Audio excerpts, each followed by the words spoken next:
আসসালামু আলাইকুম ভিউয়ার্স, আজকে আমি আপনাদেরকে বাংলাদেশি আর বার্মিজ ক্যালসিয়াম কোনটা দেখতে কেমন সেটা বোঝাবো। অনেকে বাংলাদেশিটাকে অরিজিনাল বলেই সেল করে।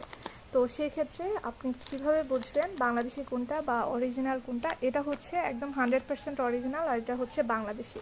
তো বাংলাদেশি ওটার এই ধরনের একটা পতাকা লোগো থাকবে, পাশাপাশি এটার অ্যাড্রেসটা চেক করলে আপনি বুঝতে পারবেন। এই যে এটা ঢাকাতে বানানো, এটা বাংলাদেশি একটা ক্যালসিয়াম। ওরা কপি প্রোডাক্টটা সিমিলার একদম অরিজিনালের মতো বানানোর চেষ্টা করেছে।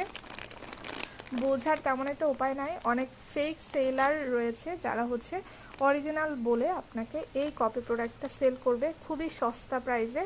তখন আপনি মনে করবেন যে অরিজিনালটাই আপনি খুব সস্তা প্রাইসে পেয়ে গিয়েছেন, বাট না, এটা 100% অরিজিনাল। সো আমাদের কাছে